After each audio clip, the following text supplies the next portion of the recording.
Good morning, Freetown. Good morning, Sierra Leone, and a hearty welcome to Wake Up Sierra Leone on AYV TV and radio on 101.7 frequency modulation. Whether you're watching or listening to us from the provinces or in the capital city or on Channel 33 or on DSTV Channel 399 from across Africa, you're welcome. Or watching us from around the world on social media platforms, YouTube and Facebook, we're happy that you are with us today, the 23rd day of April 2026. My name is Victor Jones. And I am Alimata Judge. Over the next 2 hours, we will bring you news, views and sports. We're broadcasting live from the top of Tower Hill in the heart of the city. You can join the conversation on the stories that we cover by sending us your comment on the AYV News Facebook page. But coming up on the program this morning, special edition of this program, we talk about deforestation. Are we losing our high-density ecosystem on which we depend for many things? Environmentalists say that Sierra Leone's forests covers are dwindling fast. The scale of illegal encroachment on protected area is alarming and climate-induced damage is immense. But is this reversible? If so, how? We will look at the picture in the western area in Kenema and in Makeni, and we will delve into a discussion in the studio with arguably the two people most dedicated to preserving the forests in Sierra Leone. But before all that, let's get a quick message from our sponsor, Wakeup Commercial Bank, and other advertisers, and we shall be right back with you.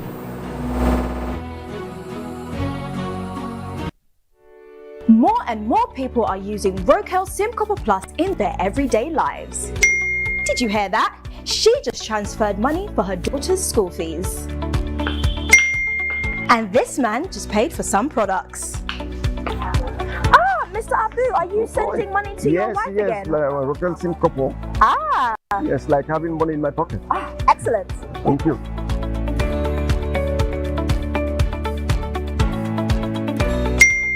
He just bought some eggs. The world is digital, so keep up with the times. Have you got a payment to make? If so, just download Wakeup SIM Copper Plus now. You can download the Wakeup SIM Copper Plus app from Apple iStore and iPad or Google Play Store for Android users. You see, it's fast, safe and reliable.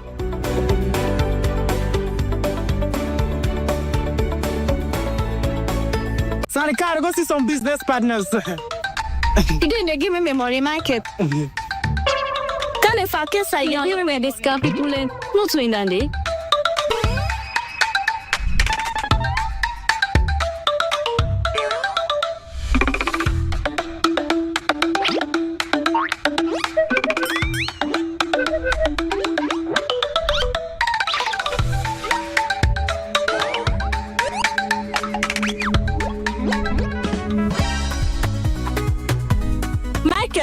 Today you pay me money. I don't send it for let you help me send money in Ghana. 2 weeks now you not send me money and 10 you not give me back me money. Today, give me money. You know ever sabi goodness in life. I send back your money, but trust me, today na the very last day I ever send money for now. I don't need your help because I don't know so with Afri money. I dey able send money. Now baku Africa countries them. With Afri money, we dey able send money to over 10 African countries, whether it's Ghana, Gambia, Liberia, or Kenya. If me party be know this, we not follow the party grammar right now. Okay, una go regret. I mean, now una go regret. The best part right now, Michael, with Afri money, you dey able send money even if you not use app, even if you know the online directly. All you need for do is just a dial *161#. Pam, your money don't go. So I don't need the help again.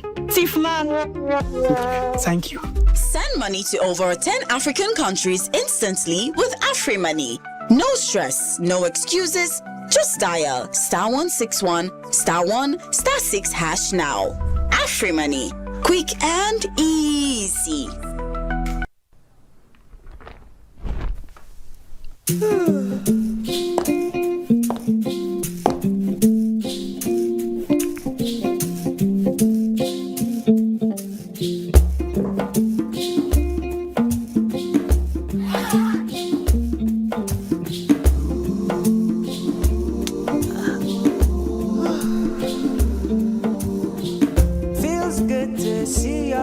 Again, it's been a very crazy day. the joyous feeling in the air when rain falls on a sunny day.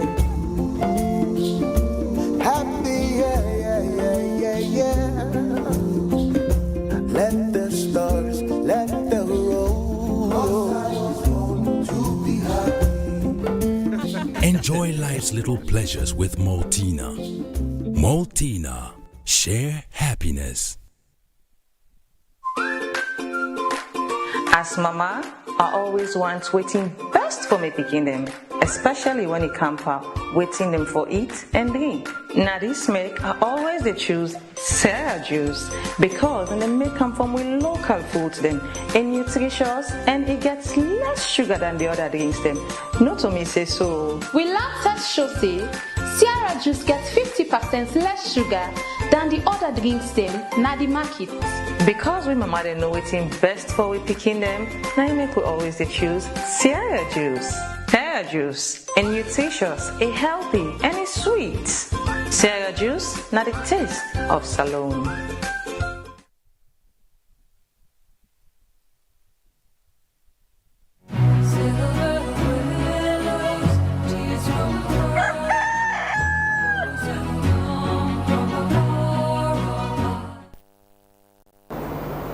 Welcome back. A reminder that this is Wake Up Sierra Leone on AYV television and radio in Freetown, Sierra Leone. Now, between 2001 and 2024, there was a 15% tree cover loss in areas of Sierra Leone, where the dominant drivers of loss resulted in deforestation. That's according to Global Forest Watch. The most affected area is the southern province, followed by the north. In total, it is estimated that nearly 40% of the country's tree cover has been lost in just over 2 decades. AU and World Food Programme report last year highlighted massive deforestation in the Western Area Peninsula National Park. Now, the report says that 715 hectares disappeared in 2024 alone. For context, that is equal to 1,330 football fields. Now, using satellite data, the research recorded a cumulative loss of about 5,699 hectares. Now, this is roughly 1/3 of the total park cover gone. Land grabbing, illegal mining, housing construction, and forest fires were the primary causes. Note that these are all man-made. This has led to the destructive effect on the Guma Valley Dam, which is the main source of water supply to Freetown. It has also increased the risk of flooding because the catchment areas have dwindled. Now, the Western Area Peninsula Forest was lush not too long ago. What can now be seen driving along the peninsula? To the left is a disappeared forest, and to the right, a receding shoreline. It looks and sounds apocalyptic for the environment and the future of Freetown, its surroundings, and the residents. Perhaps the only area that has been spared is the area occupied by the Tacugama chimp sanctuary. But only just. We say only just because the authorities at the sanctuary are struggling to keep the trees up and green. For decades, the sanctuary rescued orphan chimpanzees, victims of hunting and the illegal wildlife trade. Today, more than 80 of them are being rehabilitated, given a second chance at life. But the forests they depend on are disappearing. As I found out during a recent visit to the sanctuary, the destruction around the chimp facility is confounding.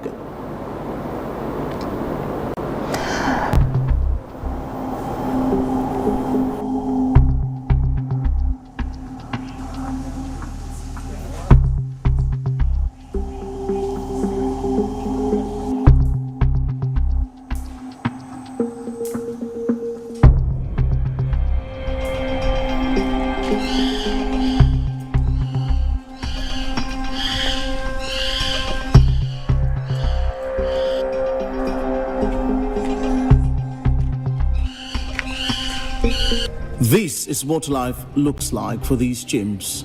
Playful, loud, and unmistakably wild.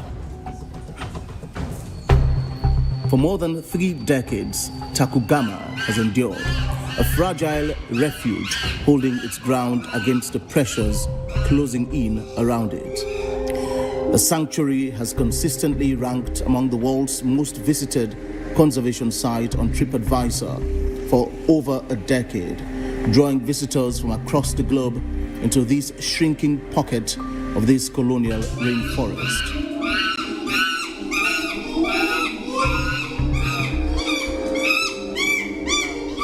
Abdullah has spent the last 15 years guiding visitors through these forests, offering them a rare, intimate glimpse into the lives of Sierra Leone's endangered primates. I think it's worth visiting this place. The environment, it's so warm, the nature is very here, and of course the movement for them to keep the chimps temporarily to free from poachers or from any endangers. This is very important that keep coming to Tacugama Chimpanzee Sanctuary, and also to Sierra Leone tourism as well.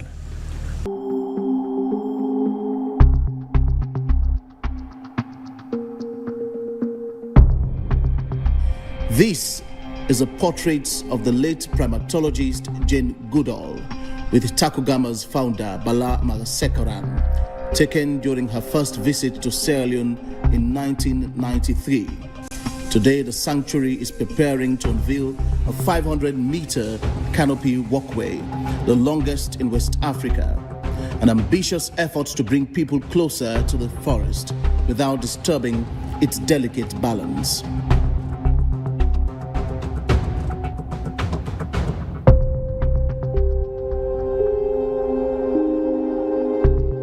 World Bank is putting in huge sums of money to develop something to support tourism.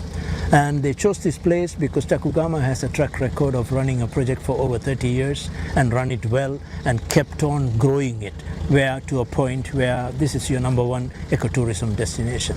So when we started the project, all this area was forested, just like what you see here. You can even see there is a green line going there. That is the canopy walk that is funded by UNDP. Why they are doing that? Simply because we want to protect the canopy.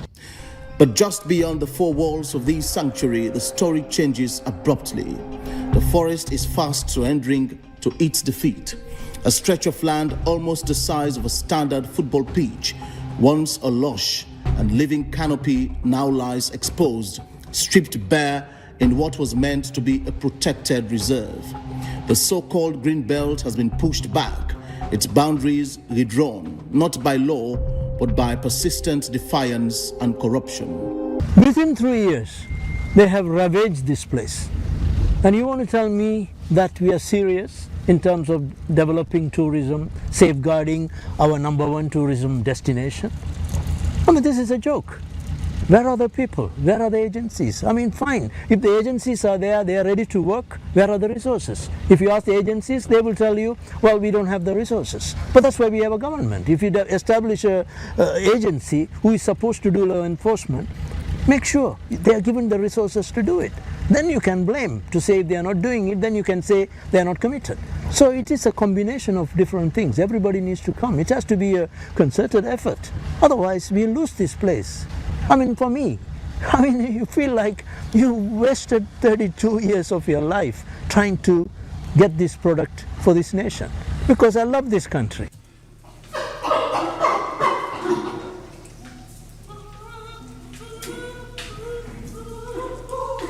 Those working here say the threat is no longer small scale.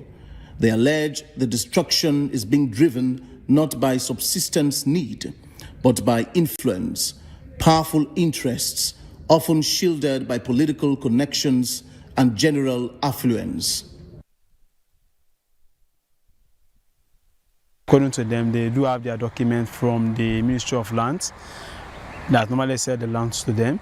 Even sometimes when you do have our guys going outside to do their daily patrols, they come across people, they show them some documentation, but I need to find out that all these documents they normally showed are not legal documents, but there is an allege that those documents have been given to them from the Ministry of Lands.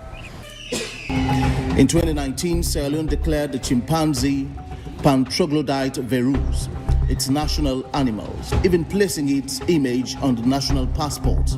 Yet here, in the forest meant to protect them, that symbolism collides with a stark and troubling reality, making it either a not-so-clever joke or a national hypocrisy. So this is the Congo Dam, and it's like 3 kilometers in trail from the Tacugama chimpanzee sanctuary. But just like the chimp sanctuary, this too is on the verge of extinction, being destroyed by the very people who are supposed to protect it. As you can see, there's not a drop of water in here. The devastating effect of climate change and human activities on the environment has had a very adverse effect on this place. Soon, perhaps, no water at all could be coming from this very facility, which had once served the thousands of people who are living in this mountain area. Tacugama sits between Regent and Bathurst, communities that depend on this rainforest not just for biodiversity but for safety. Christopher Awolowo Refo, the scribe of Regent Village, warns that continued destruction could trigger disaster far worse than the 2017 mudslide. This is not a state of being worried anymore. It's a state of living in perpetual fear, because we have so much encroached the ecosystem to the point that we are now vulnerable to any disaster. Despite the fact that we've already experienced disaster 9 years ago at the Motome mudslide. I think we are breeding the worst that could claim thousands, not hundreds like the Motome did, but thousands. And as an indigene that knows this community, that knows how torrential the rains can be, and that knows the level of atrocity that the rains usually cause, I'm afraid. A source who does not wish to be named told the AYV that one of the houses inside the reserve is linked to a member of the presidential security detail, an allegation we cannot independently verify. What is visible at this point, however, is a pattern. While multiple structures remain standing deep within this restricted zone, only one has been demolished so far. For many, it raises difficult questions about enforcement, the rule of law, accountability, and using undue privileges in the state. The United Nations World Tourism Barometer has recently listed Sierra Leone as one of the fastest growing sports or travel destinations around the world. But with the astronomical level, if you like, or theory level of environmental carnage that is happening here, those possibilities could end without even being realized soon. Only days ago, fire swept through another section of this forest. The cause remains unclear, but the damage is undeniable. There is now a spectacle of charred earth where thick vegetation once stood. Yet, amid the loss, there are efforts to restore what remains. Last year alone, the sanctuary planted 70,000 trees, with plans to quadruple that number this year. Kojo Kamara knows this forest from both sides. Once a hunter, now a conservationist, he has spent over 25 years helping to protect what he once tried to destroy. As you see right behind me back now, you will see say the side where the forest don't reach, not to the side again in there. People don't cross the boundary, don't they cut tick them. And when you watch something like over 5 years back will not be the short of water. As you can see, some 5 years ago, this area wasn't like this. There has been a drastic change due to encroachment and rapid deforestation. The drying up of the dam this year came as a huge surprise to all of us. Before now, we had water in abundant supply, but that too has changed. The government needs to be more serious about forest protection, especially the Western Area Rural Reserve, where the green belt is situated. We need more guards to secure the forest. Here at Tacugama, the battle is no longer just about conservation. It's about survival. Survival of a species, of a forest, and of the fragile line between protection and exploitation. For now, the chimps still call out through the trees, but whether those calls will echo in the future remains a deep uncertainty. Victor Jones reporting for AYV News from the Tacugama Chimpanzee Sanctuary region for Wakeup, Sierra Leone.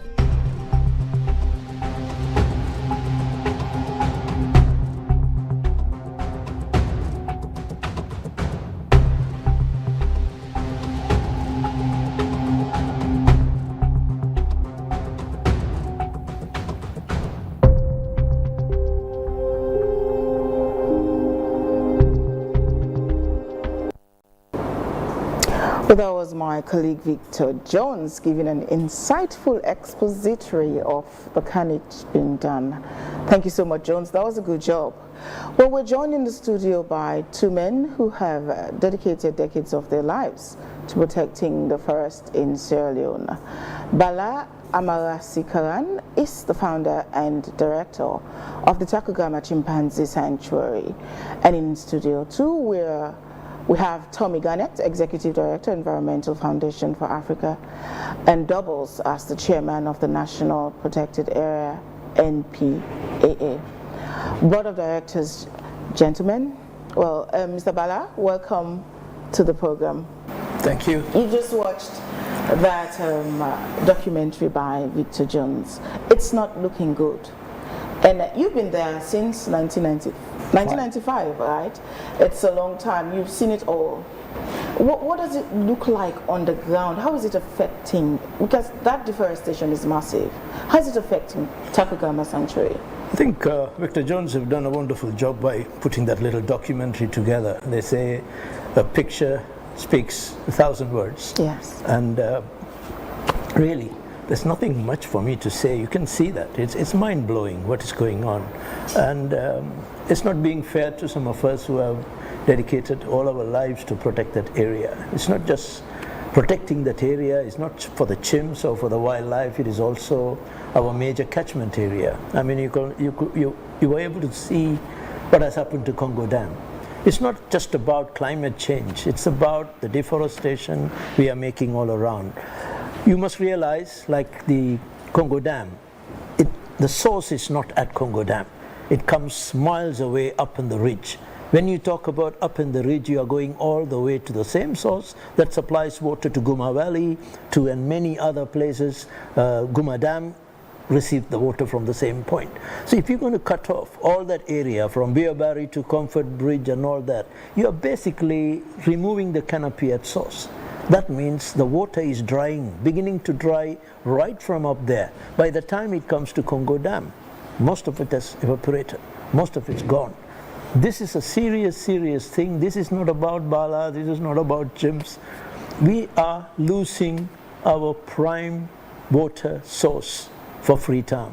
So we should be really, I don't think people really care. When I say people, not the common man, maybe the decision makers don't give a damn about whether it is biodiversity or whether it is a national animal we are losing. How about water? It's a very simple thing. Why won't we look at it as this is a national emergency? This is what I would expect from the government. When we have smallpox, monkeypox, we declare national emergency and probably we lost 20 people. This has potential. We will starve lots of people from water. You're talking about thousands of people. Why don't we declare it as a national emergency and roll out the forces? We got the people, we have the agencies, we have the police, we have the military, whatever it is, whatever it takes, we have to do it. Because I'm tired of coming to media platforms and telling you the same story, the same thing again and again. Sometimes it's like even last night, you know, when they called me from AYV to come for a show, I said, what do you want me to come and say? How many times you want me to say? It's all about how many times the people are listening and they're not doing anything about it. What do you think the problem is? Because the laws are there. We have EPA, we have NPAA. So is it weak enforcement? What is it? What do you think the problem is? Because you've been there for some time now. You've seen it all post during the Civil War, post-Civil War, and now urban expansion. At what point did it start getting this bad? I think it's people are busy playing that blame game. You know what I mean? You go to the agencies, they will tell you that we have the mandate, yes, it's true, we have the personnel, but we don't have the resources. You go to the other people who are supposed to provide the resources, they will say, what's the point giving the resources? We are not seeing any results. So it's like continuously the blame game between agencies, and you know, now after a lot of issues, they removed the last executive director of NPA. They brought in a new guy in, and he is willing to make a difference. But the problem is when you confront them to say why nothing is happening, they will tell you one after the other, look, Bala, you will report of a fire. We don't have a vehicle to come there, right?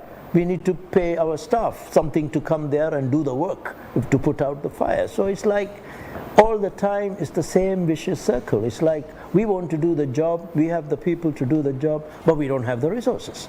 So how do we provide? For many other things we are able to find resources like that. Why can't we find the resources of something?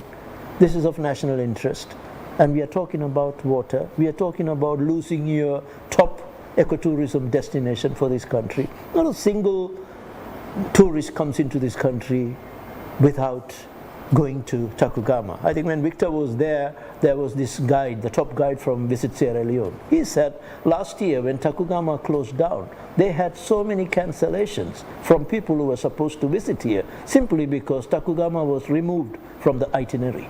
What else we need to do? I mean, again and again. I mean, look, yesterday, the camp was filled with all these ECOWAS, judiciary, the judges. They all came there. They were so happy with what they saw. The Chief Justice was there. I mean, what else can we be doing? I mean, when it comes to showcasing something that has been protected, well run for 32 years, people are coming there. At least they've been told to go there. But then how much it takes to protect that place?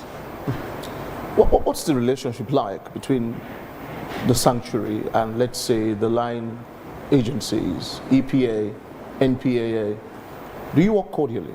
Well, I mean, cordially in the sense, you know, in anything, it's like a marriage, right? Isn't it? I mean, yes, they can put two people together, but then we need to talk the talk, and we need to make sure that we work in the interest of everyone. So when I say cordial, yes, on paper it's cordial, but out of frustration when things are going. I mean, look at that picture you saw. I mean, what you saw on the line from Tacugama, already you are seeing they've crossed over the hill, they're rolling down towards Tacugama Dam. That means give it another 3-4 years, Tacugama Dam is gone.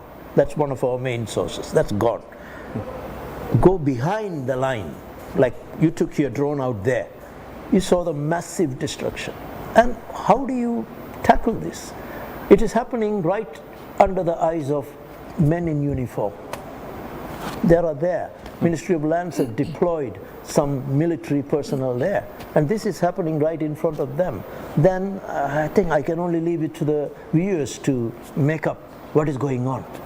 So it's crazy. It's really, really crazy. We don't know whom to go to, because you think that when you send people with authority there, then you will get protection. But then it's getting worse. So where do we go to? You protested last year by closing down the facility, almost even closing it, you know, perpetually, you know. But things didn't change. It's still the same. The same people who are going there are multiplying by the hour, by day, you know, every month. Just a few days ago, before I went there to shoot that mini dog, an entire area was bombed down. A strange and mysterious fire. Have we been able to find out exactly who or what was responsible for that? Well, you know, I don't have the mandate for law enforcement. So what I could do is to sound the SOS, call the agencies, and the Minister of Environment, the head of the NPA, they all went there. And they went there and they looked at the place, and they even promised me they're going to put some permanent deployment there to make sure. But the problem is, again and again, we are talking about we're going to do this, we're going to do that. But I think we need to move from there. We need to really go and find out who is doing it, right? and how do we prosecute these people? That's the kind of awareness we need at this time. It's not about talking about landslides and what will happen and climate change and all that. Yes, that's real. But what we need to be talking about, we are past a stage where we cannot be creating awareness around all these threats. Threats to environment. I think the kind of awareness we need, as from us or the agencies and whatever, is create awareness around what we are doing in terms of prosecuting people who are doing the wrong thing. I think that's where we need to move to. I mean, it's no point talking again and again, because the majority of the people, the poor people, they seem to understand. But the people who are doing the destruction are people well off. They understand the problem, they are connected to high places, and they are the ones doing it. Because, I can say that, because you go and look at those mansions, these are not done by small people. These are people with wealth. They have the backing. And for them to have the audacity to still stay there and continue to brush and burn, they got something. They are more powerful than you are. That is the problem. Let me rope in Tommy Garnett, Executive Director, Environmental Foundation for Africa. He also doubles as the chairman of the National Protected Area Authority NPA Board of Directors. Good morning. Morning, sir. Tommy. It's a pleasure having you. Good morning. Good morning. I mean, you are not here. We screened a very horrific, mini documentary about the extent of the environmental carnage that is happening just back of the Tacugama sanctuary. Even the dams that are there, are all dried up. What are you doing? Is it that you're not seeing the destruction, or the resources are not available to do the work? I'll start first of all by saying thank you for the effort, despite all the carnage that's happening everywhere. The fact that we're not giving up is an indication of hope. We have to remember that when we lose the source of water supply for the city, everybody loses, including the ones that are building these mansions, including the people that are, buying a plot of land here and there and selling all over the place and making lots of money. So let's establish that. From the point of view of my role as the director of EFA, we have been in the front line fighting the fires, literally and metaphorically speaking, because we have been working at the Comfort Bridge flank. If you follow the news, you will know that in the past couple of weeks there's been fires all over the place. We've had a lot of confrontations with different entities. We've also been working very closely with the local community people. Entities, you mean ministries? Or powerful landowners, area boys, unscrupulous faces that just show up when there is, because the people that actually own, you don't know them. They will mention names, they will drop names. Oh, I so-and-so from this place, so-and-so from this place. They all seem to be connected to somebody with authority. The reality, though, is everybody is aware that the people who they send to go and work in these places, they are also where they're breaking the law. Because when, even a group of community volunteers come, they run away. So why they get away with it is because there's been an absence of consistency in efforts to stop these people. There's not enough money. Now, speaking with my NPAA chair of the board hat on, we had some major issues with the management in the second half of last year, which rendered the authority quite dysfunctional. So rather than go forward, we actually went backwards. In fact, there was a period of anarchy where individuals were basically working for themselves. It's like, let's burn the house down. And then by the end of the year, a decision was taken to change the executive director. So he started in January, and there is hope. He came swinging and very well intentioned. you have all these plans. We have laid out all these, very robust strategies to sort of bring the problem under control. And then it comes to the issue of resources. Spending a significant amount of time chasing after resources to get the work done. That is the problem. I am personally aware that the director has to spend his own money from his own pocket. I have to contribute sometimes for the place to run. That is, you cannot run an institution like that. So there is that one side. But then there is also the culture of impunity in our country, where people are not afraid. Why? Because they know that it's a catch me if you can game.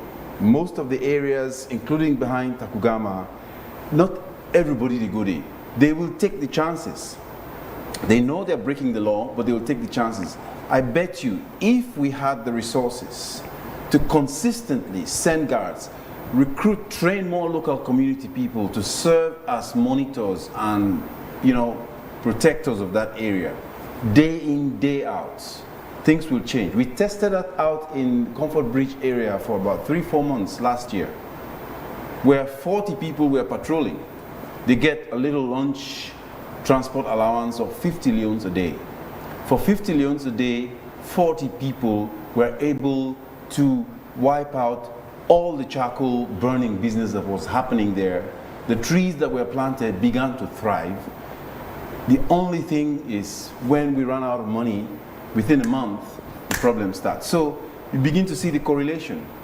If we are consistent, regardless of the people up there who are willing to protect the defaulters, if there is consistencies on the part of the organization, on the part of the law enforcement institutions, going there every day, rounding up, getting guard posts at strategic locations within the park, this is why I'm hopeful this situation will change. It's a resource constraint, really seriously. So it's a case of the MPAA being asked to do too much with too little help. Absolutely. It's one of the, not the only, but that's one of the most significant obstacles at the moment. I noticed a pattern when I went there the other day to shoot that documentary. While there are many other houses, big majestic houses that are built there, only one was demolished recently, leaving all the others there standing in the same circumference that is, well, give and take, a protected area. Why are they standing there? Why are these other houses there? I would say they are sprawling, in fact. They are shining, glimmering in the face of abject destruction. I cannot comment on that. Firstly, because I am not even fully conversant with the conversations leading to the decisions of which houses to demolish or not. What is clear is that there was a lot of talk about demolishing then structured in Yana. And then there was issues about broken down bulldozer. There was issues about money not for fuel. And there were issues about, well, how do you keep the guards? They need some rations. And then there was issues about the leadership at NPA itself. So I can say that these were all factors that could have led to the slowing down and sometimes looking the other way because nobody is making the noise. As I said, there is a genuine intention right now at the NPA to follow the law because the authority has been given the mandate to protect the Western Area Peninsula National Park. The first obstacle that we have faced up to date is the, as they say, pussyfooting about where to put the pillars. There's been a lot of talk about shifting the boundary. No, you can't. The law says this is not the boundary. What we're trying to initiate now is a conversation with those people who have built within the boundaries of the park. Clearly, the government is not going to have all the resources. Nobody's going to have all the resources to demolish all the houses within inside some of those areas. There are parts where the houses will go because they constitute grave danger. But there needs to be a conversation with those people, how they can continue to stay there. But first and foremost, we need to stop the bleeding. We need to stop people from encroaching further. We need to stop people from setting fires. And that is where the focus is now, where while the legal aspects of, first of all, the re-verification of titles. How did some people get authority? How did they get the papers? From land, they would say. Well, there are known cases of even past heads of the NPA giving permits to individuals to endorse their request for access to a portion of land within the protected area. And those permits were taken to the Ministry of Lands. So, isn't that, I think, corruption? We are looking into that. We are actually setting up a committee that is supposed to be looking into all of the misdeeds relating to people having access.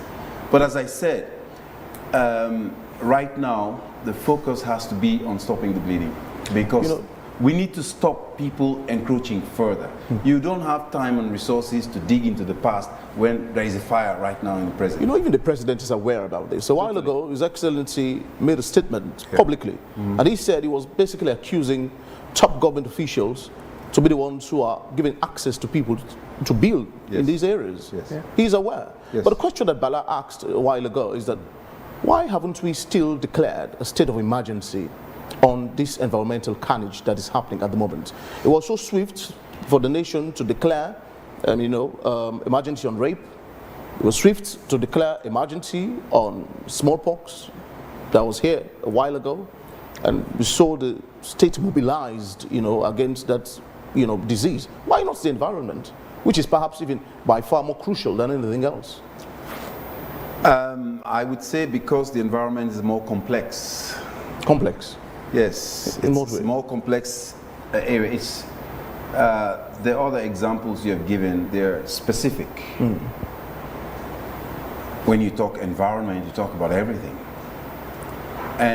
But speaking of, I have recommended declaring a national emergency, especially around the western area, in part because of the very important resource that it holds to sustain the lives of people in the city. But when I've spoken with the authorities, their expressed concern, which I understand, that if you impose a state of emergency and you don't have the resources to fight, to ensure, then state of emergency loses its meaning. Do you actually believe that the state doesn't have resources to protect the environment? Shouldn't it be a priority? I think that when I was coming in, I was listening to Bala mentioning that people need to become more aware of why it's important to do certain things the right way. You ask very important questions. I cannot give you answers you want to hear, but what I can say, based on my own personal experience of operating in this space for quite a while, is that in Sierra Leone, if you're familiar with the concept of the hierarchy of needs, where there's this pyramid where you have at the base of the pyramid you have people who are mostly about survival, food, shelter, and basic security. If we classify the population of Sierra Leone within this pyramid, you'll find that the majority are operating at the base of this pyramid, which means that it's about survival, first and foremost. And when you are in the survival mode, it doesn't matter what they say. If your continued survival depends on you cutting down the last tree here, because your child is sick, is dying, and you will cut it. What we have observed is people go out there to do these things because they want to survive. What makes them carry on doing it is the weak enforcement, the lack of resources, within the law enforcement, some of the worst culprits are working within it. So we have a situation where we are inflicting pain on ourselves. There might be good intention from the president, from the cabinet, but when it comes to implementation, there are so many things that happen, and then everything just gets Is that not the thwarted. case? Because some of these people who are actually supposed to be the ones implementing these policies are actually the corporates. They're actually the ones perpetrating them. It's a combination of everything. There are some genuinely decent people who want to do good. Because earlier on, Mr. Bala mentioned that the kind of houses you see going up in these protected areas cannot be these houses are not being built by poor people. They're probably being built by the people in power, people in authority. And don't you think that this is the reason why even the NPAA cannot do what they are supposed to do in the circumstance, given whatever little resources you have at the moment, simply because there might be more powerful people than you are in the position that you are? Everything you say is right, but what I would put on the table is this, that as they often say, environment business, now man business. The perception that the safety of the environment is the responsibility of a small group of entities is what has brought us where we are, where people don't care. Now environmentalists, they're like, okay,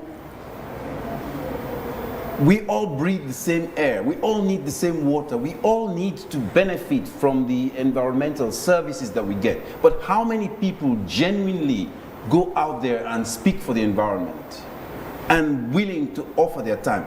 I put on the table, we have just, I just proposed a series of actions.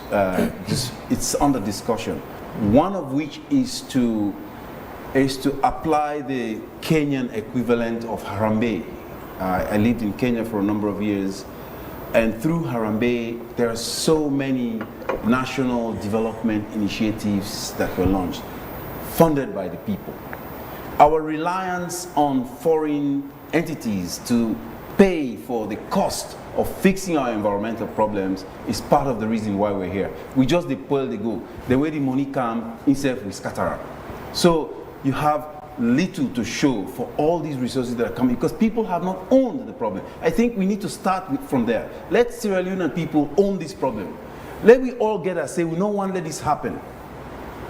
Let's go out there, let's put our money. If we say we want pillars right around the national park, let somebody come and say, I go pay for 1 or 2 pillars. If 10 people will get plenty resources, then volunteer, you will see how things will begin to change. Do you think there's the political will in all of this? This does not involve politics. This involves people taking responsibility, because that is the only thing that hasn't happened. Who are these people? Sierra Leoneans, everybody. Which is why I go back to what Bala said earlier. I think that awareness has to go beyond just telling people what's going on. The awareness has to go to the next level. How can we take ownership of the problem? How many people can sit sincerely and say, I own this problem? What are the forest guards doing? Forest guards work directly under the supervision of the Forestry Division, which is a separate department within the Ministry of Environment. The National Protected Area Authority is tasked with providing oversight for a number of protected areas, gazetted and others that are sort of in line to become gazetted as protected sites. So I know that there are a whole range of actions and plans. For example, right now we know that, I don't know if you know this, but there is a national forest inventory going on, which will help us all understand better, get real empirical data on the state of our forest. I've been working in this space for best part of 30 years, and we always heard, oh, now 5% natural forest, and oh, now 10%, oh, now this percent. We just anecdotal information. We don't have real. So this is an opportunity. I believe that that is the foundation of what the forestry department is supposed to be doing. Knowing, first of all, what you have, and then looking at which areas where they can promote community forests under the Protect Sierra Leone initiative, where they can increase agroforestry, and where commercial exploitation of wood can happen. You see, another part of the problem is that city is not planned. You know, people can just build anywhere they feel like. You know, wake up one morning, you buy a piece of land and you build. Even if it's a protected area, you would get the papers to build there. Yes. The Freedom City Council argues that they don't have the powers to plan the city. As the Ministry of Planning there is the Ministry of Lands. You ask people who are building in these protected areas, they will tell you that they got their credentials, their papers from the Ministry of Lands. You go to the Ministry of Lands, you ask them, will say, oh, we are not aware. But these things are authentic documents. Yeah. Why do we draw the line? I mean, you blame people that people are not owning up. You know, they are not protecting the environment enough as they should. But don't you think it's deeper than this? You know, because even the laws are there. We have signed to a lot of conventions, the CITES Convention, international, a lot of them actually. All of these instruments, they're there to guide the environment. Well, who are we prosecuting? Prosecutions under the judiciary are quite minimal. Check it every year. You won't get a single person going down to Panemba Road prisons for cutting down tree, but the forests are emptying. Well, that has changed. It started to change. People are being prosecuted in the last 2-3 months. We are, at least we could say things are beginning to happen. Okay. But your point about it's deep and wide, the problem is pervasive. Indeed. Okay? It's not just NPAA. There are so many people in this country, including us. We own where our base is at Banga Farm.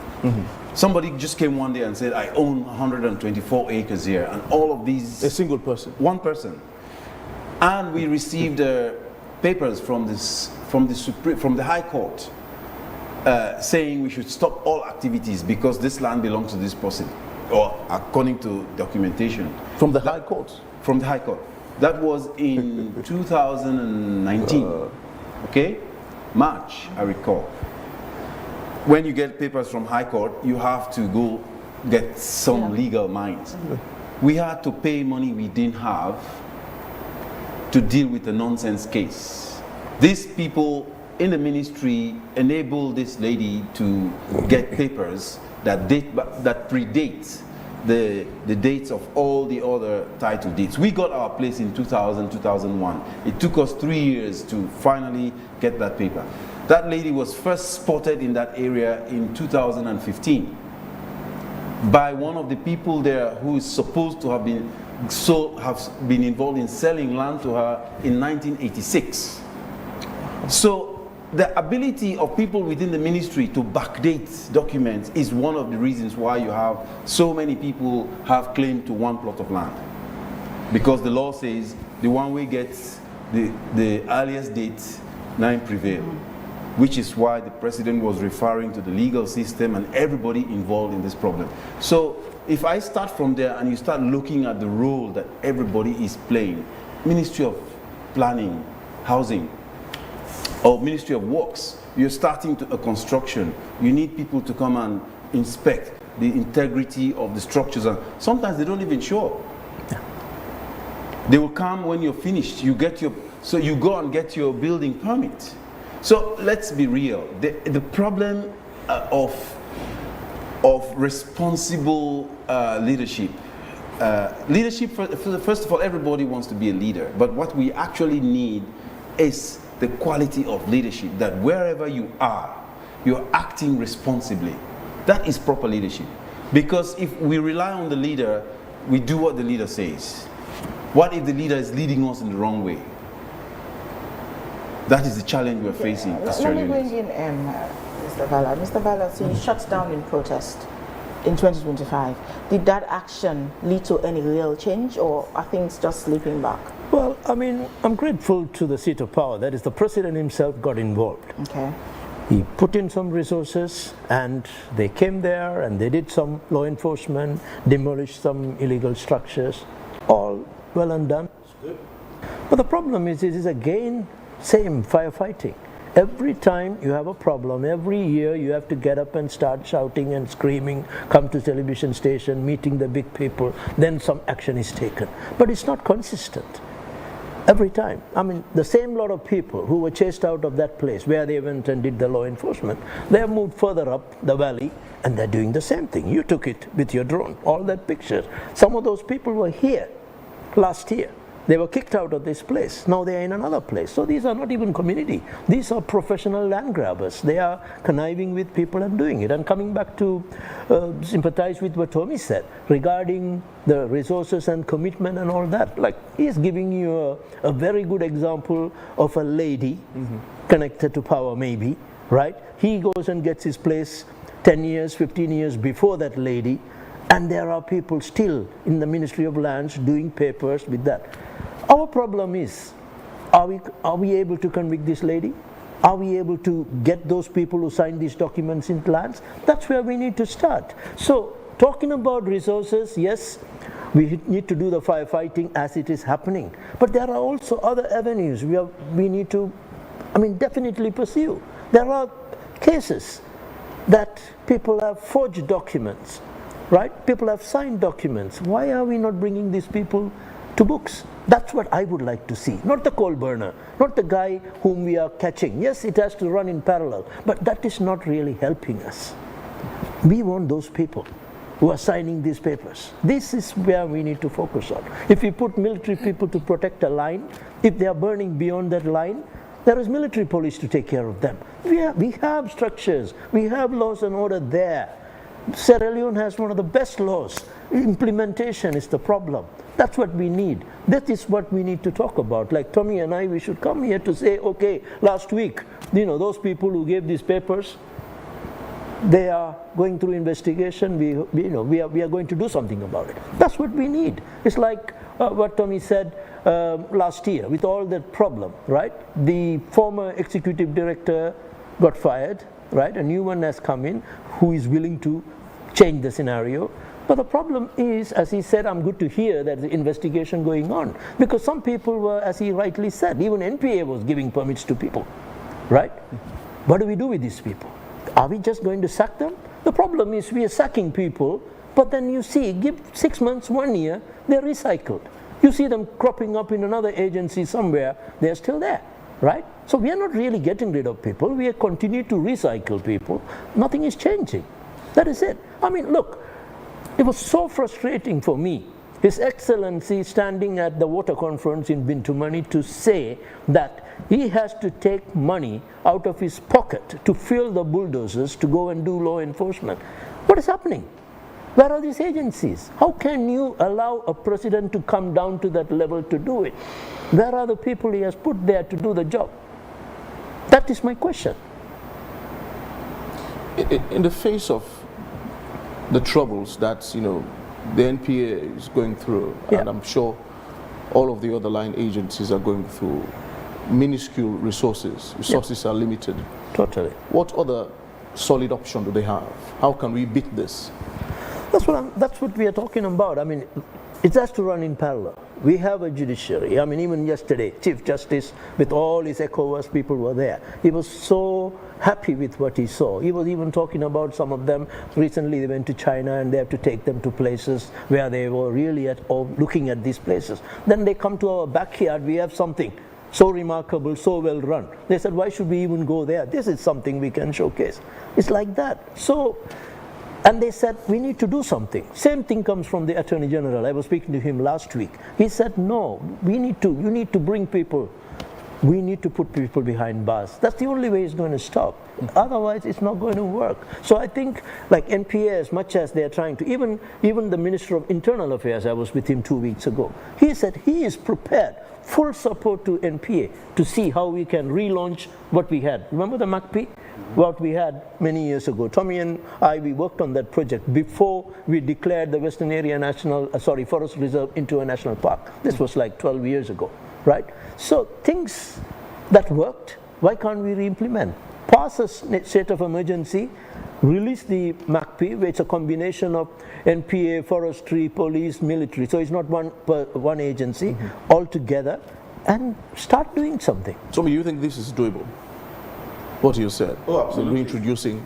Absolutely. I agree entirely. And I go back to what I suggested earlier. When I talked about Sierra Leoneans owning the problem as the missing factor in finding durable solutions. Because everything we're saying here is, we're happy to come, but somebody should pay the bill. Starting with the president fueling the bulldozer, we all have to, so many times, had to pay fuel an NPA vehicle to go and do operations, give some lunch money to the guy, because these people, they get what, 1,000, 200, 300 leones. Imagine being in charge of managing this magnificent gift of nature, and you're receiving something that's not even enough for you to pay even transport to go to work for the month. It's very difficult to see how people can be sincere and straightforward when, as the saying goes, if you pretend to pay people, they will pretend to work for you. That is what we have, and I think the changes need to start there. We also need to figure out a way to get an operation out there where you can have Sierra Leoneans, everyday Sierra Leoneans, help to begin to restore decency. And they can do so by contributing their resources and going up and talking about it. I would love to see Sierra Leoneans take up and say, we the people, we want to help to ring fence this national park. We are contributing X. We the people, on this day, we will go out there and help monitor. I think that coordinating these kinds of initiatives would help send the message to those people who think that they will get it, because they've always gotten away with it because there's so much going on. He has so much to do. I have so much to do. It's almost as if NPA has become my full-time job. I have my own organization to run. I have my family. The few people that are committed, they are overstretched. They are overworked. Do you have a national strategy? Because I assume the MPAA is not just for Freetown. Oh yeah, totally. So do you have a national strategy? What's the strategy? There is a national strategy, I think, but the first thing is that the national strategy starts with this. The Western Area Peninsula National Park is in everybody's face. The president, vice president, everybody, ministers, Idenaya. If it doesn't work, why should we think that Lower Mountains, Utamakilimi, or all these other places should work? So the strategy starts with A, getting your back door correct. So the whole process of A, ensuring the sustained integrity of the core of the forests, Usai Dambi, and expanding that, restoring areas, demarcating the boundaries, having better trained, better resourced guards, establishing guard posts within the national park, and taking that example to work with other entities across the country. But the most significant challenge that we face right now is how do you restructure the human resource cadre? We need to have a strategy where you don't hire a forest guard in Kenema and send them to Makeni to go and police National Park. You get a team of trainers, go and train people in the communities around whatever in Makeni, so that those people who come from there, they're enabled and empowered. This is the foundation of National Protected Area Authority movement moving into the future, enabling the local authorities, the local people, to be the lead in protecting their resources, and then creating the kind of partnerships with the private sector, with public sector, and other entities to manage these places, whether it's for tourism, whether it's for biological research, whether it's for generating income or creating industries. All of that can happen with the people at the center of it. That is the essence of the strategy that we're currently working on. So it is obvious we're experiencing urban expansion at the moment. Yes. And Freetown is expanding rapidly. Yeah. There's this high demand for housing and accommodation. How do you balance this housing demand with environmental protection? Well, is there a law that says everybody has to live in Freetown? Because when that's the thing. when you pass Waterloo, So that was why I asked if there's a national the strategy. whole country is empty. So that was why I asked if there's a national strategy. And this doesn't just have to do with the, what should I say, distribution of land to citizens and the like. It has a lot to do with the facilities you have in the areas you are at the moment. For instance, I might have been born in a village, grew up in a village, but then growing up I feel like I was disadvantaged because of where I was born. And I would want my kids to grow up elsewhere, so say someplace like Freetown. Yes. Definitely, I would relocate. Coming to Freetown, I'll definitely need a place to stay. And if I see that everybody's grabbing, I'll try my luck as well. So how do you go about this? Well, you've actually just defined the predicament of Sierra Leoneans. So what do we do? So we have all become criminals because everybody is a criminal. So it's the only way you can get on is by doing. And so the point is, the problem you just outlined is a problem where the National Planning Unit has to lead. The leadership needs to agree that we have arrived at a point where perhaps we have to do a moratorium on creating new residencies. We have to create a policy enabled by Parliament to start encouraging people. Decentralization. To invest resources in those areas, improve health, improve education, improve feeder roads to create access to markets. I tell you, if that begins to happen, people will gladly leave Freetown. Freetown is polluted, it is congested, it is unsafe in many, many places. They would be happy to go. The problem is, what are they going to, as you outlined? All right, well, still watching and listening to us here on Wake Up Sierra Leone from the Africa Young Voices, television and radio. Now, just a recap that today we are looking at the state of Sierra Leone's forests after recent forest fires and alarming massive deforestation across the country. And now we move to the regions and go straight to Kenema, which is the headquarter town of the eastern region, which reports say is the third worst hit province by the loss of forest cover. We're joined by our reporter Sam Alpha Lahai now, all the way from Kenema. Good morning, Lahai. Welcome. Good morning, Victor, and good morning, viewers across the country and the world. Indeed. Can you speedily paint a picture for us? How much of the forest in the Cambo Hills, which has been there for more than 100 years, has been lost so far, would you say? A good portion of that has been lost.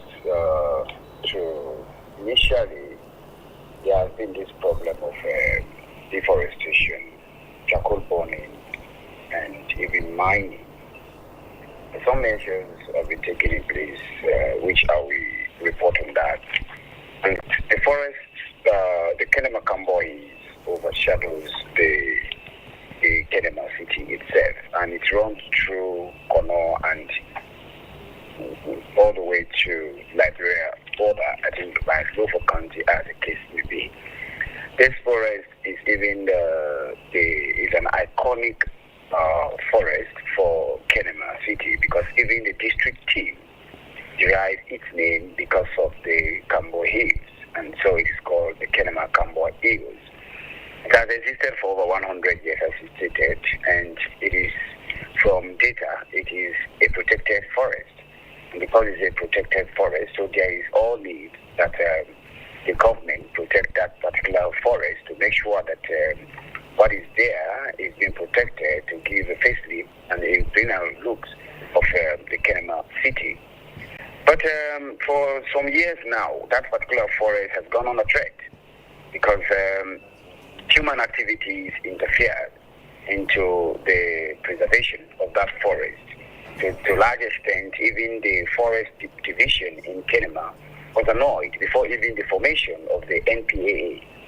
And a lot of arrests were made. Gold miners were even losing their lives in that forest to some extent. And so what the people of Kenema have been doing, especially the community people and the chiefs who are land-owning families, part of that forest coming right away to areas like the law courts, even going to where the School of Midwifery is. Those areas are called the water supply area. And you cannot move away from the fact why that particular area was called water supply or even Guinea Base, because this forest is where we have the reservoir that supplies water to Kenema City and its environs. And before now, water supply in Kenema was very consistent. Kenema was benefiting from water supply because of the Camboy and the reservoir there, about 3 or so situated in that Camboy. But because of deforestation, mining, and other things, that particular forest began to lose its dignity. Speaking to the Forest Division, now head here, Mr. Sama, he was giving me statistics. As of yesterday, when we went to the forest, we saw some reforestation taking place. But stone mining still exists there because we met a lot of women and men mining. And but the reforestation taking place there, another committees have also been formed in order to manage the community forest. And 28 of those forest management communities have been formed in various chiefdoms to plant a degraded ground. So both afforestation and reforestation is now taking place. Over thousands of seedlings were supplied to those communities in order to do some planting. The Cambo Hills itself has now been a bit under control in terms of charcoal burning and deforestation. But what is happening there still means it is also part and parcel of the problem. Because from the start of the town to beneath the hill, and even some people are now buying up the hill. And so a lot of construction work, like the Tacugama people we are talking here, is ongoing here also. And when you ask the Forestry Division, yes, we are doing our bit, we are doing reforestation, we are doing afforestation in communities that do not have forests. But what is happening here is that the town people, the land-owning families, are selling those lands to the other people to do construction work there. But so far so good. At night, according to the Forestry Division, they noticed that at night, mining activities still ongoing in that forest.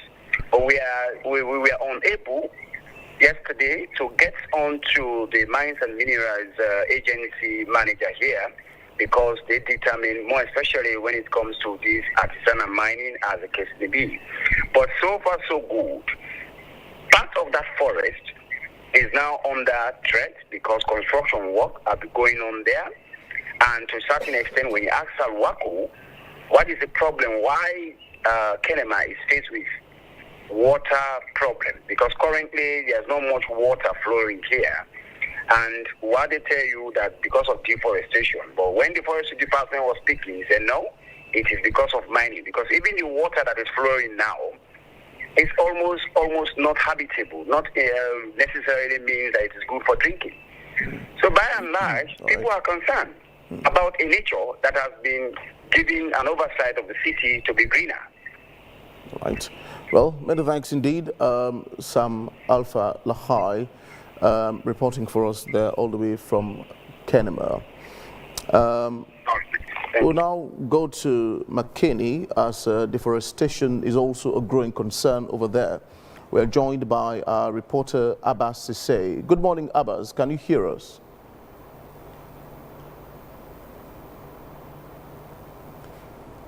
Good morning, Abbas. Can you hear us, please?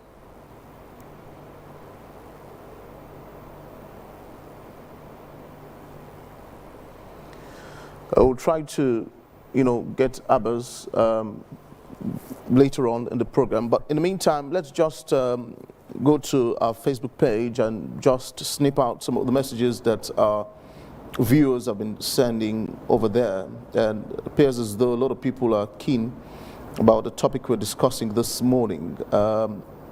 Mystic from Dwazak is saying our country has numerous environmental protection agencies, yet the environment continues to suffer. Weak coordination among institutions and the growing impact of human activities are major challenges. It is deeply concerning to witness widespread deforestation and the severe damage to our water catchment areas. Strong collaboration and urgent action are needed to safeguard our environment. As a nation, we are already experiencing water shortages, and the situation is likely to worsen.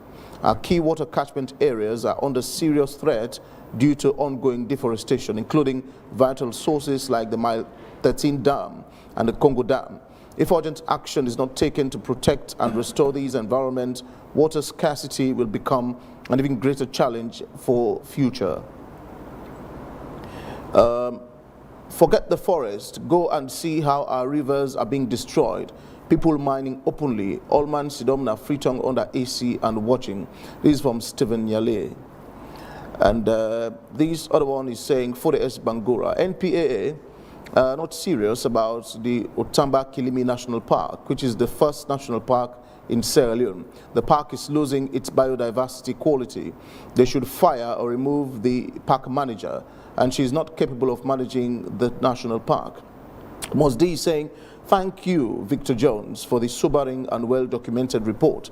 What makes it even more troubling is the sense that some of the very authority who should be protecting our environment are allegedly compromising the integrity of the process. When those entrusted with oversight begin to waver, the entire system becomes vulnerable. And when environmental issues are treated as optional or secondary, the consequences are not abstract, they are existential. If we don't take serious coordinated action to address these environmental challenges, then we are simply preparing our own downfall.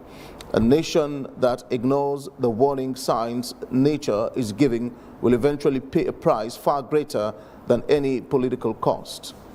Alima, can you see any? No, just... Abdul Karim is saying, like my brother is saying in the studio, Sierra Leoneans need to wake up and know that we own state property and the government of the day. A very popular blogger came into Sierra Leone a few weeks ago. He visited individuals mining in Sewa River. That video was watched by millions of his followers. Unfortunately, no one, including the media in Sierra Leone, spoke about it. We are very wicked to ourselves in Africa. Mosdi is saying, it may sound like an anti-establishment sentiment, but it is an honest question. Why do we continue to speak to government and leadership at every level when lawlessness appears to be the new normal? When a country begins to feel as though chaos is tightening its grip, people naturally become afraid. Leadership is meant to provide stability, uphold the rule of law, and protect citizens.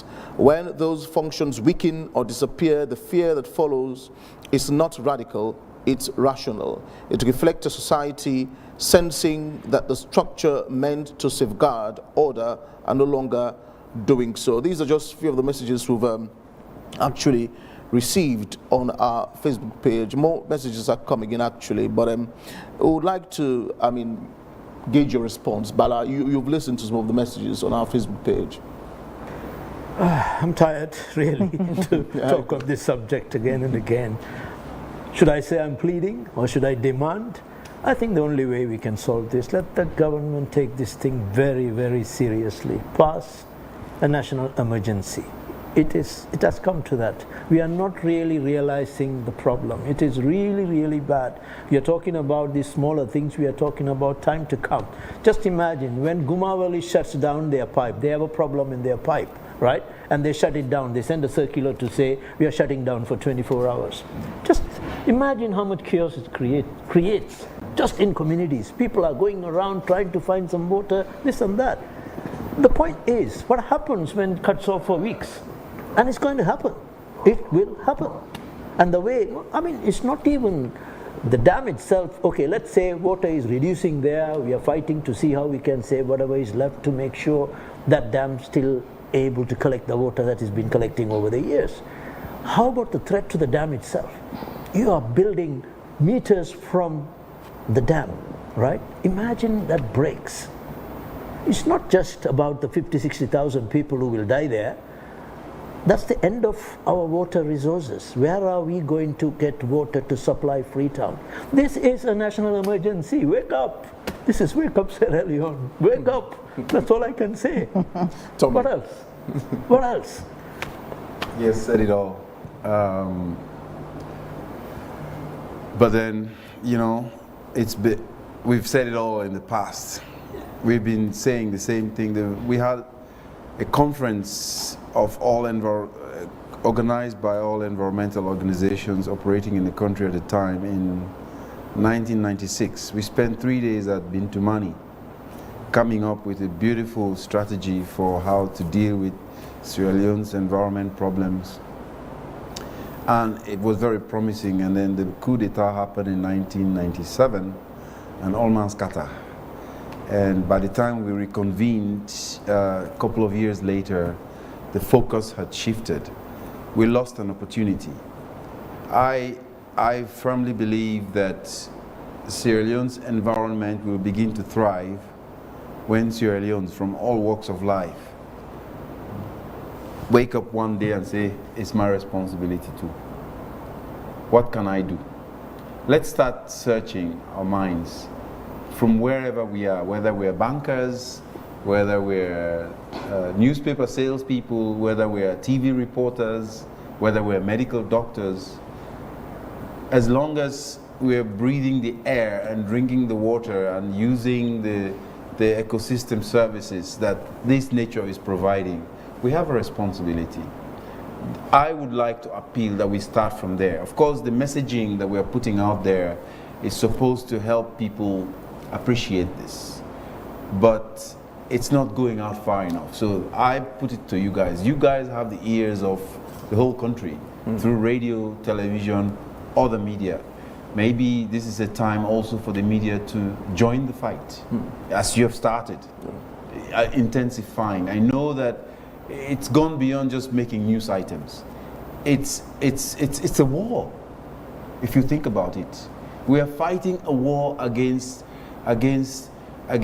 criminal people who don't care about anybody else.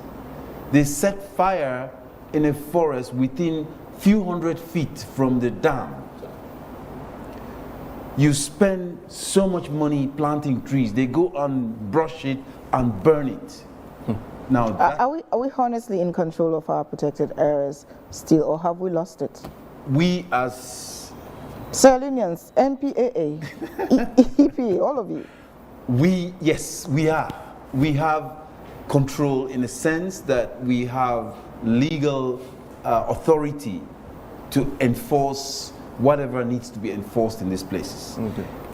The challenge is, like one of your contributors, Utamba Kilimi, suggesting we fire the man. There are many things that need to do in order to restructure the management systems within all of these protected areas. What will success look like for NPAA, say in 2030, from now to 2030? 2030, that's in 4 years' time. Yeah, so what will success look like for you? Well, success to me would look, first of all, we're not having this conversation anymore about Western area. So we'll all be okay? We're all dandy that, yeah, the problem we will be talking about things as it was a past thing. We have things under control.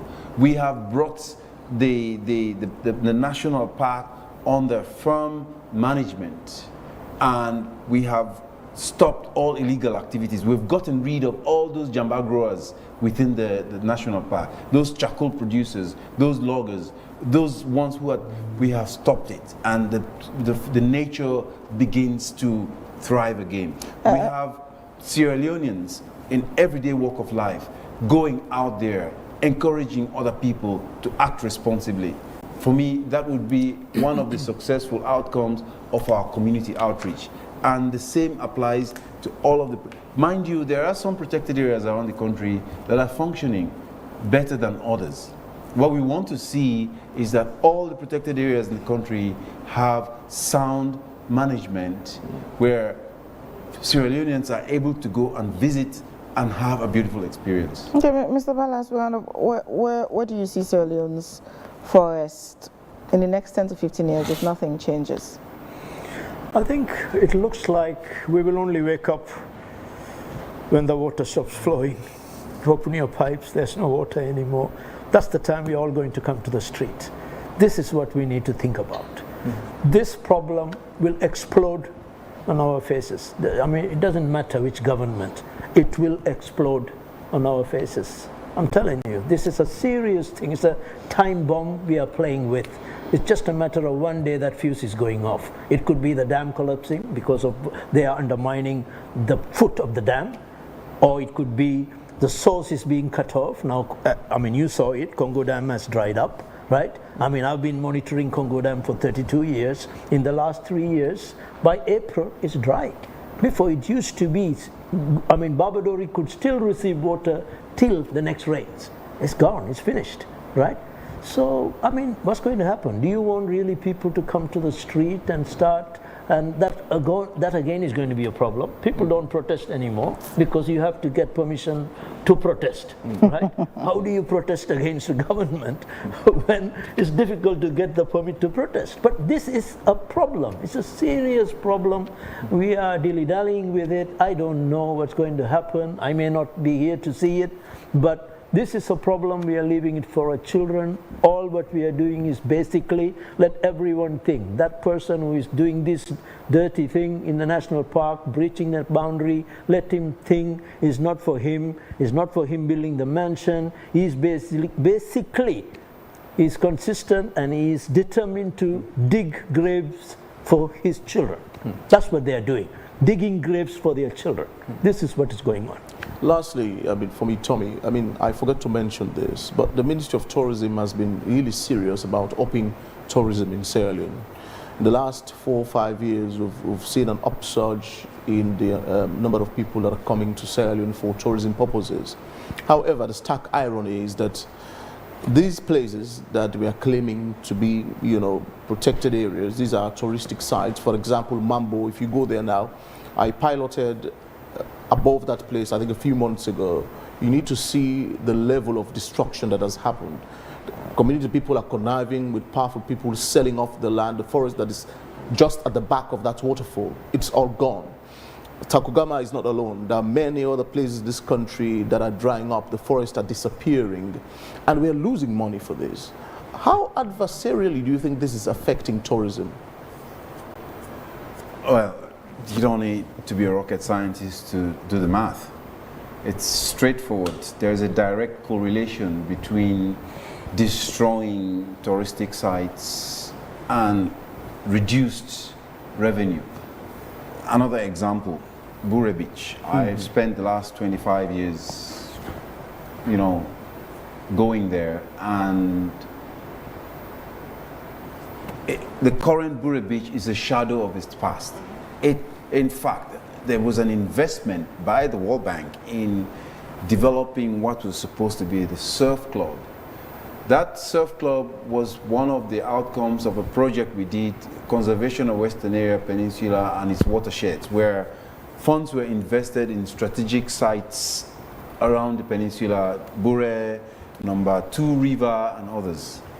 And for many years, people came there to surf, and the waves came from far all the way. Now there's no waves. It's all rocks. It's all rocks because just 3-4 kilometers down the road, there is Jono Bay. They've been mining sand there day and night for more than 15 years. Council authorities have stood up, you know, plainly and said, this is where we get our resources from. Nobody can stop us. So I think the issue here is, what can we do as the authorities to not only promote a site and say this site is for this and this, but to protect the integrity of that site? Because at the end of the day, you go and say this place can provide this service, but then all of the other actions that are happening around are undermining the integrity of that service. I think we need to try and get this right, which is why I go back to the issue that experience has taught us that if we just wait for things to happen, they will not happen by themselves. We need to take this conversation out to the general public. And just as we wrap up, I'd just like to say here, one of the things we are looking now seriously at is launch a national dialogue that should help lead to people becoming directly involved, giving your time, giving your resources to fix the problem. I want to start with the example of the Western Area Peninsula National Park. Last year, we launched, just for an example, a process where we ask people to contribute, help pay daily, pocket money to community people to go out there and patrol. Guess what? Illegal activities dropped by 85%. And the few that dared to come, they were arrested. As soon as we stopped supporting the process, gradually it folded back. Imagine this was just a handful of individuals contributing something. Imagine where the people of Freetown decide, let's fight to save our protected areas. Mambo, we went there, we saw people burning coal. I went there with the minister. We climbed up. Nobody dared to stop anybody. We need to empower the community people. We cannot wait for government doesn't have money even to pay salaries to the people that work for it. We need to figure out ways in which we can generate income to help to make this fight. And probably we will take the challenge to the government. We will have to demand through our own efforts that the government can support things that are already working. So I would say, for me, the ball is in our court too. Right.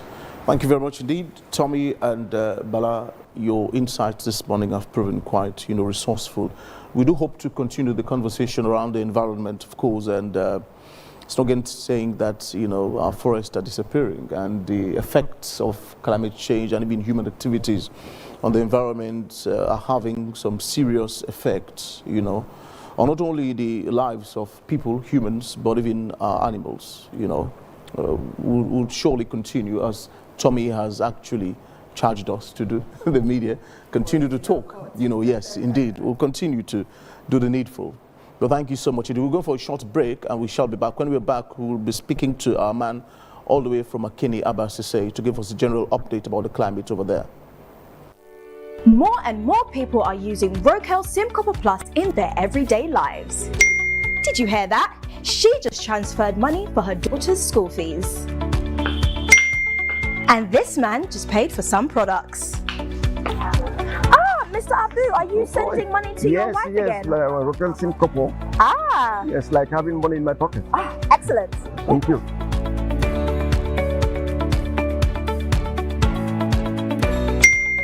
He just bought some eggs. The world is digital, so keep up with the times. Have you got a payment to make? If so, just download Wakeup SIM Copper Plus now.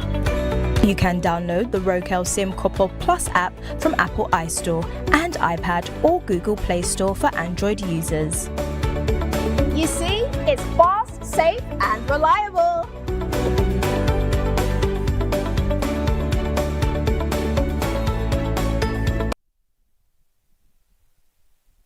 Sorry, car, go see some business partners. You didn't give me memory, Michael. Can if I kiss I give me this car people in not to Indy.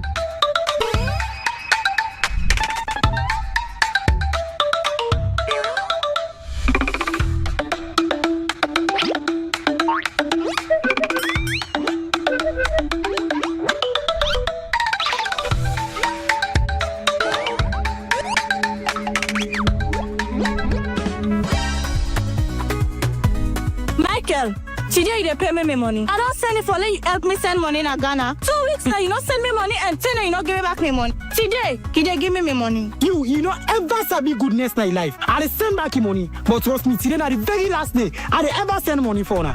I don't need your help because I don't know so with Afri money. I dey able send money. Now Baku Africa countries them. With Afri money, we dey able send money to over 10 African countries, whether it's Ghana, Gambia, Liberia, or Kenya. If me party we know this, we not for the party drama right now. Okay, una go regret. I mean, now me not. Una go regret. The best part right now, Michael, with Afri money, you dey able send money even if you not use app, even if you know the online directly. All you need for do is just a dial *161#. Pam, your money don't go. So I don't need the help again. Thief man. Thank you. Send money to over 10 African countries instantly with Afri money. No stress, no excuses. Just dial *161*1*6# now.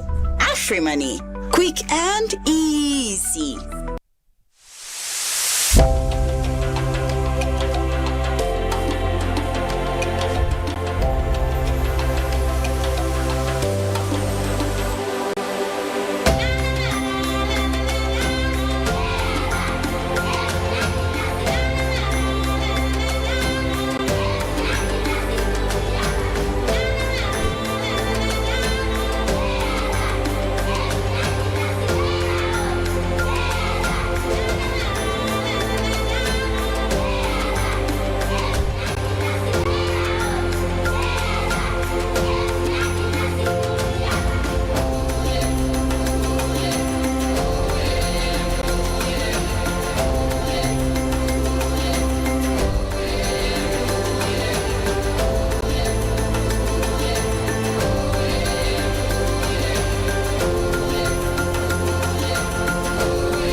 Feels good to see your face again.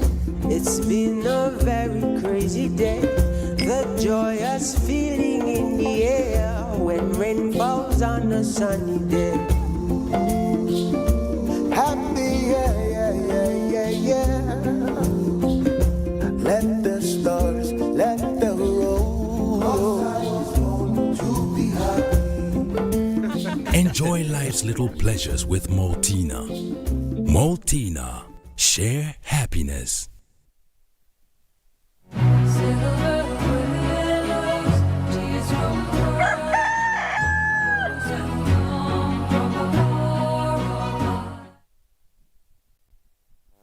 Welcome back. Still on the topic on deforestation. Let's now join our correspondent in Makeni, Abbas Sise. So, Abbas, good morning. Yeah, thank you. Good morning. Yeah, so Abbas, many years ago, Wusum Hill and Mena Hill green with forest. Please give us a picture of how these hills look now. Well, as you put it, decades ago, 2 to 3 decades ago, these landscapes used to be covered by green scenery, like lots of trees, most economic trees, and other trees that are of economic importance.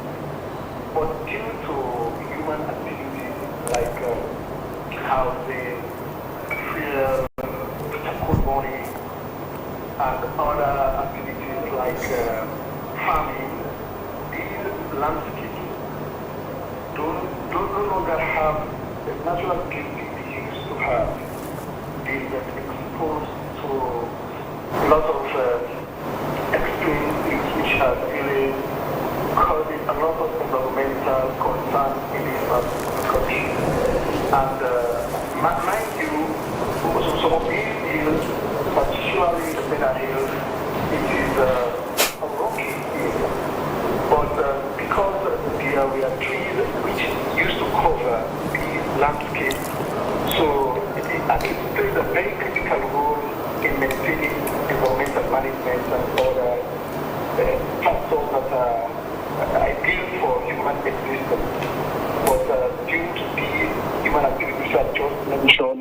expose these hills.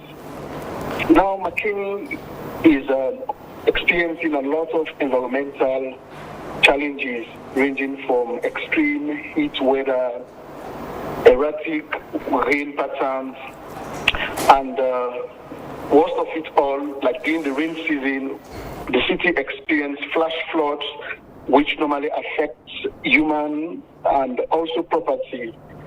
And for the past 3 years or so, Makeni has been experiencing flash floods as a result of these human activities I've just mentioned, because the trees play a very critical role to ensure that they don't only act like windbreakers, but they play another important role to ensure that human beings live in an ideal community.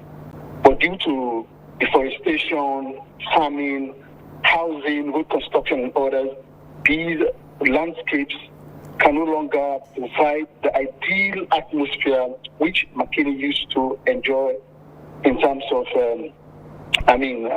conducive human habitation. You see? Wow. Okay. It's really affecting life normally. You see, like during the dry season I'm talking, even there is a water shortage in most of the places where people do go to fetch water. Exactly. Those rivers or streams, they are dried up because the trees, which play a very critical role to ensure that they act like a source of providing water. They are no longer there. Yes, because Abbas. Yes, I'm getting you. Yeah, because I understand the waterworks, which is responsible for water supply to Makeni, is just under the Wusum Hill. So how has this impacted? It is where the dam is stationed, because the source of the water is the water which is supplied to Makeni is sourced from Konshu, a river which is about 2 kilometers from Makeni. And even for now, the water level, like during the dry season, it goes down due to what I've just mentioned, like deforestation and others. For now, even the supply of water in Makeni, it is not as it used to be due to a large portion of these areas, these trees being deforested, you see.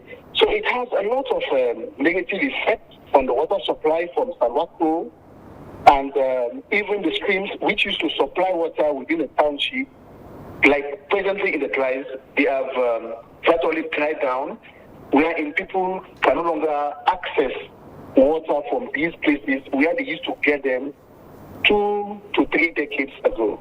So what are the authorities doing about this, if anything at all? Well, the last time the city administration was embarking on an afforestation exercise wherein they were planting trees in certain areas along major streets and other areas. And even in one of the hills, like Mena Hills, they started doing it 3 years ago, and gradually it is being, afforested, or trees have started growing on that particular hill. But the challenge is that they are not monitoring to see that people don't cut some of these trees. You see, because you can plant, but if you fail to put bylaws to restrict people from one entry into those forests and cut down trees, it will not be sustainable, or it will not provide the essence of which they are planted. You see, and even those they planted within major streets, they are not well maintained. Most of them are no longer there. Either they are not well taken care of because they need to be watered during the dry season. You see, so they started doing it really to plant trees in major areas like major streets, and also the 2 hills that I've just mentioned, Mena and Wuston Hill. But the sustainability aspect of it is very slim, as there is no proper monitoring mechanism to ensure that people are restricted from cutting these trees, either for them to be used as fuel to cook at home, or for housing and other construction work like housing and others. Okay, many thanks to you, Abbas for that insight on what's going on in Makeni. It's a pleasure having me. All right. Now let's join our sports correspondent. Before we do, from Kenema there and Makeni, we'll now go to Leicester Peak. Now, Mountain Peak, located in the western area of Sierra Leone, near the capital city of Freetown. Now, Leicester Peak, one of Sierra Leone's reserves, has been largely encroached with human activities. High deforestation has largely eroded the strength and beauty of the peak, with the very tar used for telecommunications is under serious threat at the moment. Well, AYV Susanette Bassi took a toll to unravel its current state. It's a popular destination, as you all know, for hikers and nature enthusiasts who want to explore the country's beautiful national landscapes. Let's see.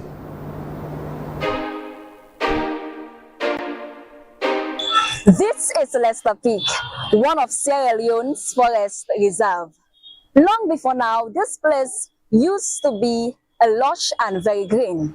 However, as you can see now, human activity, high deforestation has largely eroded the strength and beauty of the peak.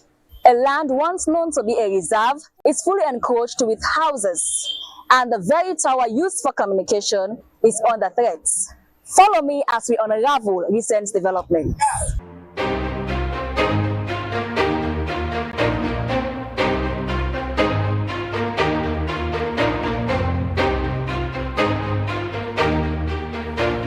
Well, I am at the very top of the hill where the deal is done.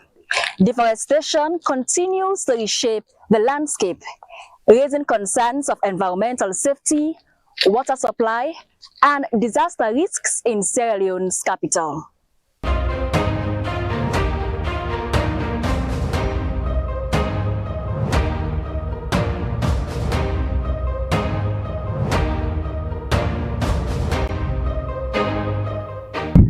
Perched above Freetown, Leicester Peak has long served as a natural shield for the city, with a dense forest cover helping to regulate climate, prevent soil erosion, and protect vital water catchment areas.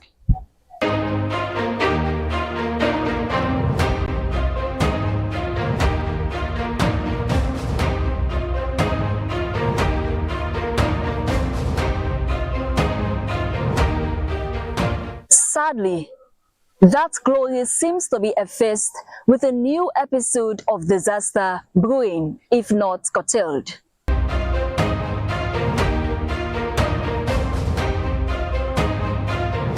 Not only is communication under threat, but the frequency radiation here moves from 700 to 1,000 ms and is said to cause cancer to residents. So the need for urgent action cannot be overemphasized. Esther Susanette Bassi, AYV News, Leicester Peak.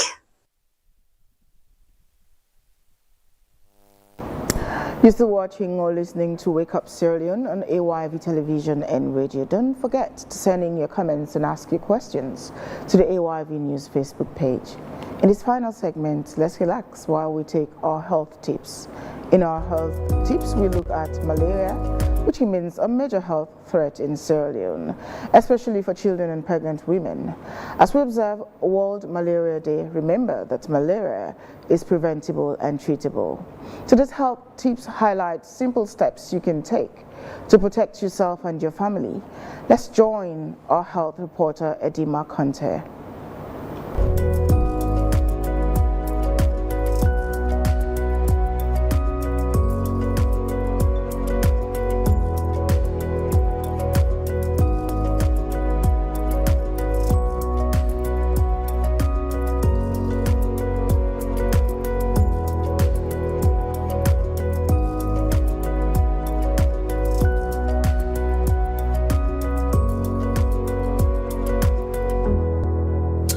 Today, we're talking about something that affects almost every household: malaria.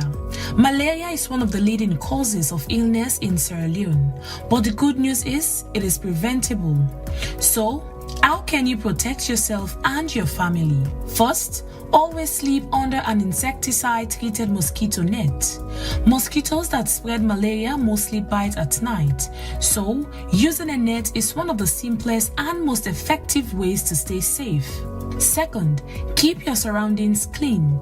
Stagnant water around your home, like in old containers, gutters or puddles, creates breeding grounds for mosquitoes.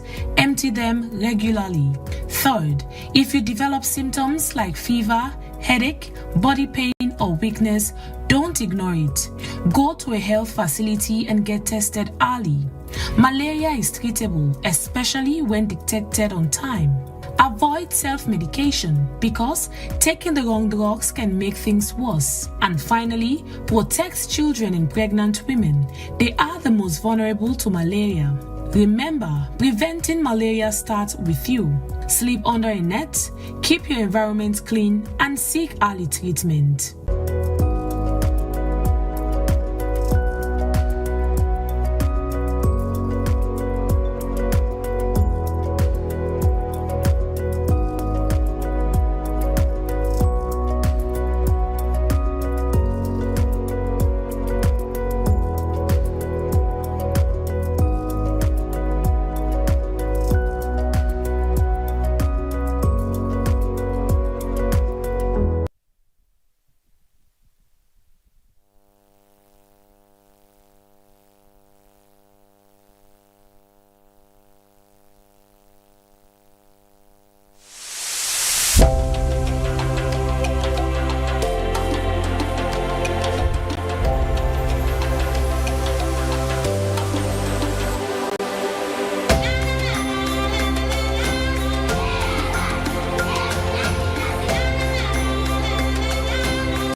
Indeed, to Edema Conte for that awakening call. No, it's a good thing we're still having a conversation around malaria. Yeah. Because most Leoneans now feel like malaria lives with us. So when you start having symptoms, you just go down to one pharmacy and then get some malaria. There are countries that are now malaria free around the country. Yeah, I think we can. A while ago, some years ago, I was studying in Egypt, and I realized that the government sprays an insecticide, so huge trucks parade around the city. Oh, wow. Every 6 p.m. in the evening, and they're spraying these fumes in the air. It's not only for mosquitoes, but they're killing every insect that could, yeah. So that's a good thing. Yeah, yeah. Can we do that? I'm sure that's very expensive, by the way. I know, it must be. We're trying to generate resources. But it's a good thing as well that we have, we are sobering the conversation around protecting our environment. Yes. From what you saw from the mini doc I did at Tacugama there, that's teary. That's impressive, John. Tear raising. And the carnage is unending. It's troubling. Yeah, it's troubling. If that continues, I mean, you don't know what will happen in the next 5 years. The audacity of people, the structures are still coming up. That's the thing. Government will talk, and as you've heard from Tommy, they don't even have the resources. I think it's a matter of urgency. I mean, they don't have the resources, and as Bala said, the Titan will declare the state of emergency. On the environment, protecting the environment. We are losing our species, but not only our species. Soon we could not be getting water at all. As I said, I was shocked to the bone when I went to the Congo Dam, one of the biggest dams actually. It was dry. You would see the earth underneath, the dam. That's unfortunate. But anyways, let's now join our man, Ransford McLean, who's joined us this morning for some sport update. Good morning, Ransford. It's a pleasure having you on Wake Up.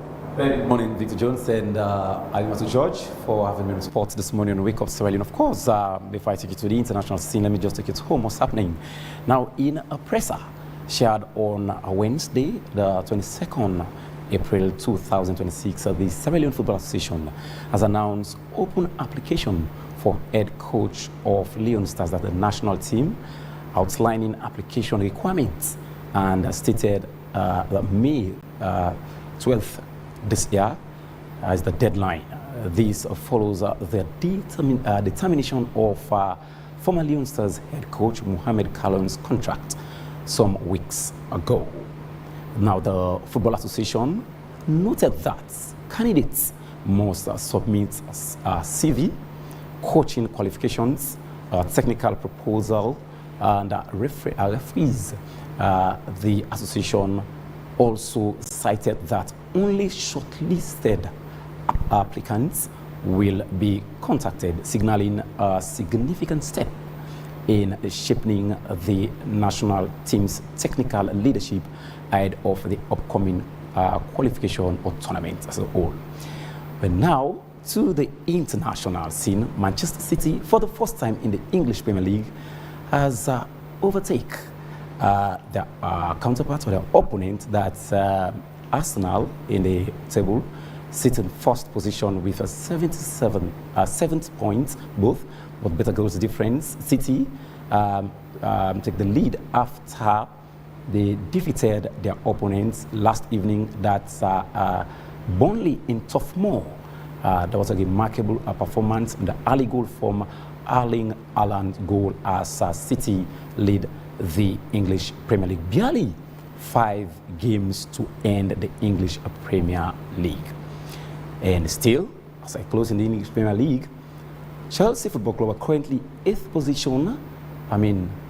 Have parted ways with Liam Rosenior. Liam Rosenior spent 107 days as manager for Chelsea. He signed 6.5 years contract, but interestingly, he will walk away with $5 million. As part with fee, according to his clause. The young man, after his 5 matches in charge, he failed to win or score a single goal. So that prompted the co-owner of Chelsea to part company with our native Liam Rosenior. So Liam Rosenior is a young Englishman who has an impeccable record in his coaching career, but they've part way as things unfold. Very interesting.